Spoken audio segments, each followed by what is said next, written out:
Hello, mga ka-Facebook. Hahataw kami ngayon kasi meron kami mga pa-order na mga damit at saka yung mga accessories na i-deliver namin sa Monday. Next Monday At ito,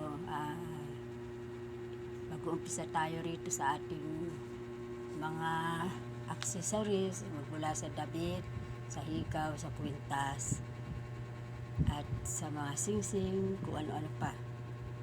At itong mga lalagyan natin ng mga design, yung mga damit na papa-order natin, at ito po ay magagaling pa sa Italy.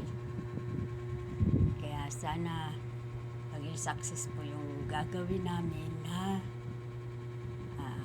business. Small business lang ito. Pero dito tayo simula sa maliit hanggang sa paglaki. Try lang muna natin kung makakaya natin to. Dahil siyempre, wala muna tayong tulugan. Kasi kailangan bukas may pakita namin yung mga sample na mga dadalhin namin sa lugar na sa Italy, sa aking kaibigan doon. Yan. Ito po, medyo gagawa ko ngayon ng aming mga sample. Pasensya na, medyo paus walang boses. Walang boses sa kakakanta. Ito po yung aming gagawin ngayon. Isa, dalawa lang ang pwede kong makakatulog dito. Naman, di ba? Para tayong pati yung ating katawan, lalagyan natin na accessories. Ayan po. Ito yung ating mga accessories.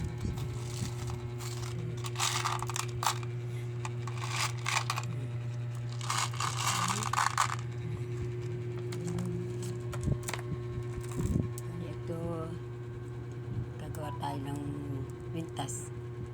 Kung anong bagay sa damit, syempre yun din ang bagay sa mga kwintas na isusuot ninyo. Ganun din yung yan marami kami gagawin mga accessories. Yan pa yan. Pwede rin mga simple parang pangkasal. Yan, diba? Pang-abay at pangkasal, pwede na, diba? So, yung mga simple lang ito. Pwede ng pang simple lang sa mga party. Yan. So, ito, syempre, pag gagamit ka ng damit, ibabagay mo rin yung mga isusuot mong alahas, hikaw, kwintas, singsing, bracelet. Yan, bagay mo, diba? Pero lalagyan mo rin yung damit kung gusto mo lagyan ng accessories yung damit. Yan. Ring, diba? At kung gusto mo rin naman mag-hairband, yung mga simpleng hairband lang ang pwede mong gamitin. Mga ganitong hairband lang. Ganyan. Mga simpleng hairband. Simple lang. Ngayon sa mga damit, ito ang mga damit. Ito yung mga accessories natin sa damit. Diba? Ito na. Yan. Paano natin lalagyan ng accessories yung mga damit yan?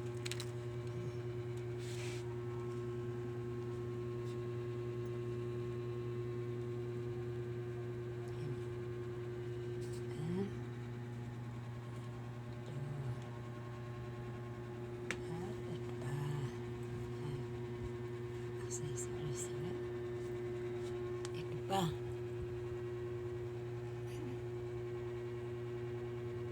Pwede naman natin susuot natin yan.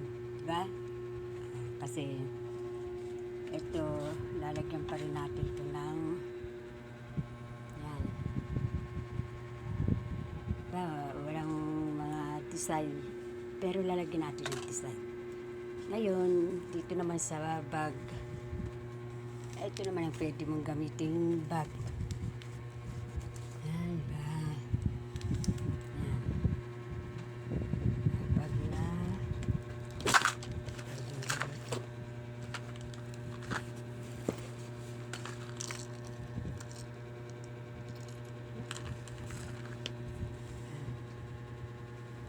At gusto mo naman, gumamit ka ng sapatos na pang design.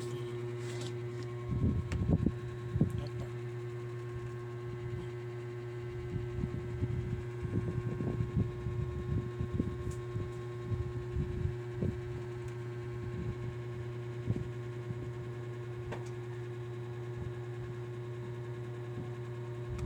Diba? Design itong mga sapatos. Sapatos natin.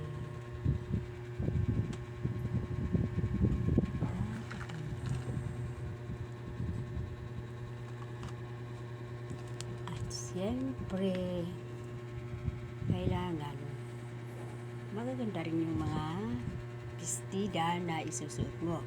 Ibabagay mo ito sa iyong sapatos, sa bag, sa hairband, sa ayos ng buhok mo, kung anong ayos ng buhok. Ayan. Dati natin naging trabaho kasi yan eh. Noong 1981, naging model ako ng Paul Ginem sa Makati. 14 years old pa lang ako, nagmo-model na ako sa isang hotel. So, kaya pwede natin magamit yan lahat. So, ngayon, umpisahan natin ang ating negosyo sa maliit na business muna. Mga accessories, na pwede. Diba?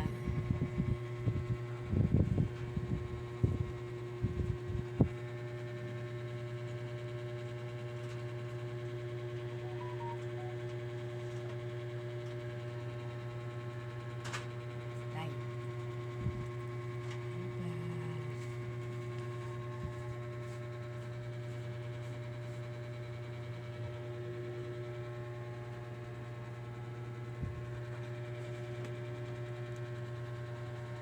Wala na pwedeng halikan sa leeg ko.